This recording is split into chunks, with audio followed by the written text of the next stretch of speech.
Look at this thing. This is a Paul Reed Smith Hollowbody II. And this guitar, if I am correct, is now 33, almost 34 years old. Hard to believe. I mean, when we think of Paul Reed Smith, we don't think about his guitars being around so long, but they really have. And this was, you know, long after he had come out with his first versions. But this is a hollow body guitar. It's got two pickups like a normal guitar, beautiful flamed maple on the top and back, and the edging is a flamed maple, not a plastic material like you find on a Gibson Les Paul. This is actually plain wood. Beautiful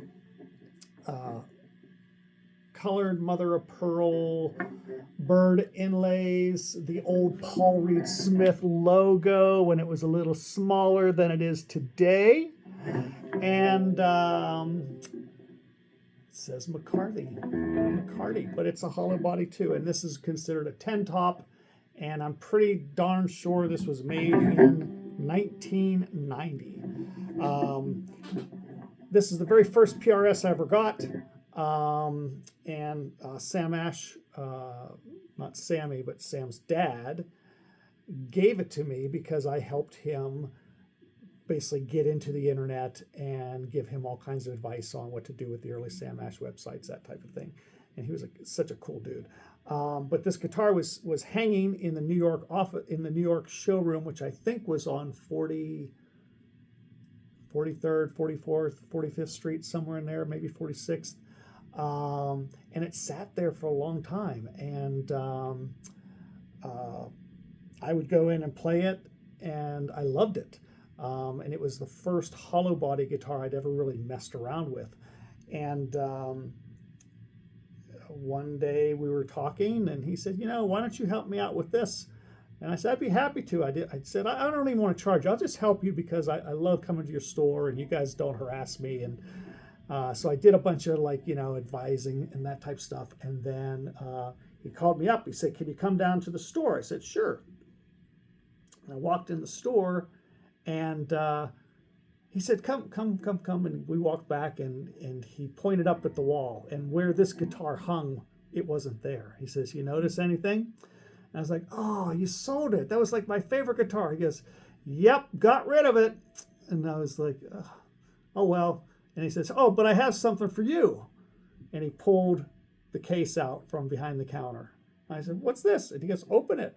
And I open it, and this guitar was in the case. And he goes, I got rid of it because I'm giving it to you for all your help. Really appreciate it. And I was like, wow, man, this is so crazy.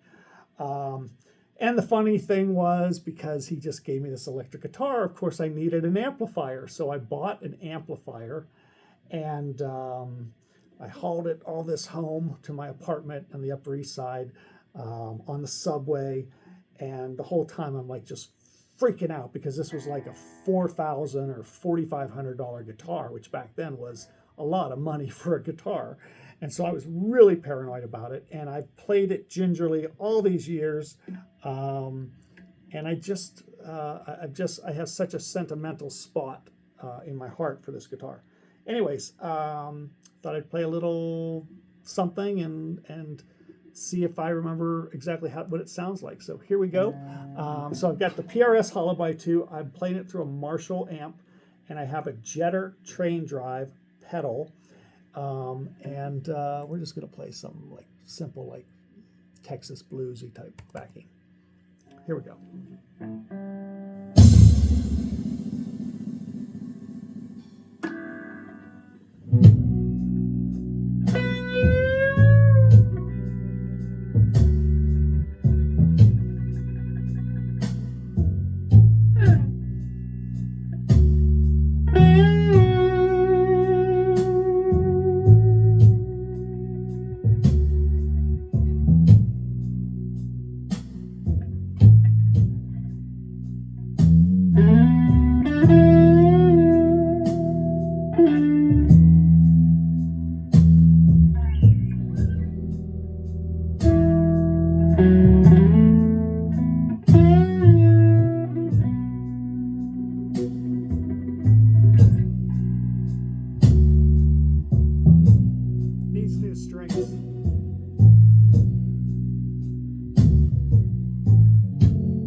I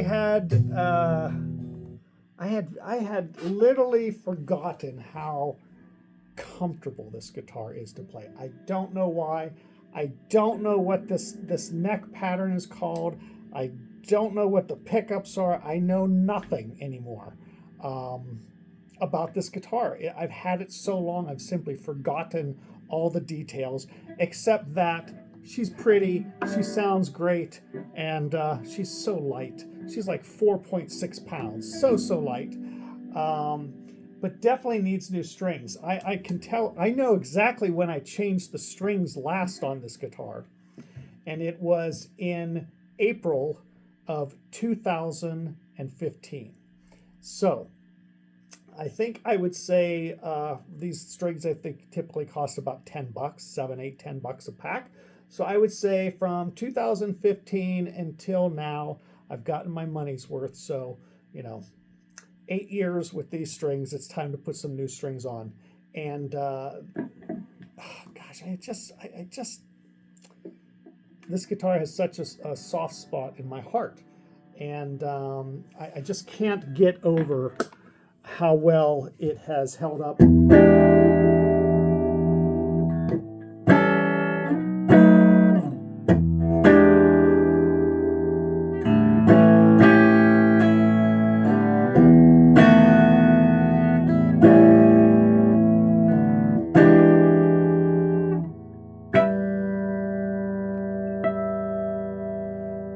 Just held up so wonderfully all these years. Testament to the quality of Paul Reed Smith guitars and the craftsmanship that the folks out in Stevensville, Maryland, put into every guitar they make. I mean, this was when this guitar was made, from what I understand of touring the PRS factory, this would have been one of the higher end PRSs. And certainly, PRS probably is not known for the hollow bodies, right? They're the custom 22, the custom 24, the 594, the 408. They're all solid body guitars. The single cuts, they're all solid body guitars. But the Hollowbody II has been around for years and years, and it's really an exquisite instrument. And they have introduced the PRS SE line of a hollow body, which I played many of them, but to me, the difference between a real Hollowbody II and the SE line is night and day. I feel when I pick up an SE Hollowbody, it is constrained sounding. It feels bulky. It feels a bit heavy. It feels like it doesn't vibrate the way a core series Hollowbody II vibrates. And I have so enjoyed this guitar. And I just can't imagine finding another Hollowbody that I love as much as this. I mean, it allows me to play a Hollowbody without, like, see up here, this is a 2012 Birdland, Gibson Birdland, a 1964 Gibson Birdland. These are great fun to play, but they feed back like crazy. They make all kinds of howling noise. And this is like the epitome of refined Hollowbody electric guitars, the Paul Reed Smith Hollowbody II. I should really look for another one while I can still get them. I don't even know if PRS makes them anymore, but I would love to have a Hollowbody II in what they call the copperhead finish, and even beyond that, I'd love to have PRS make me one with the copperhead finish and utilize 2 pieces of cherry wood that were cut by my great uncle in Avella, Pennsylvania in 1931. And they have been sitting in my garage all these years wanting to make an electric guitar out of them. But every time I think to use them myself, I'm like, I can't do it justice. And if I could do a Hollowbody II with that cherry wood on the back, a nice flame maple top with the copperhead varnish on the top. Maybe more of a natural back, so the cherry shows through, but the copperhead finish elsewhere. Oh, that would be like my dream PRS. And yeah, that would be like my dream PRS guitar. So I need to get on that and get that thing done before I get too old. Otherwise, when I die, all these instruments some go to my kids, but most of them go to a Mahdi Foundation. They're going to be loaned out to students all around the world. And wouldn't it be cool to have a Copperhead Hollowbody II with cherry back? That'd be really cool. Anyways, that's the PRS. Amazing guitars, Paul Reed Smith. Amazing guitars. 23 minutes of ranting and raving about this guitar. Oh my gosh, nobody's watching this long.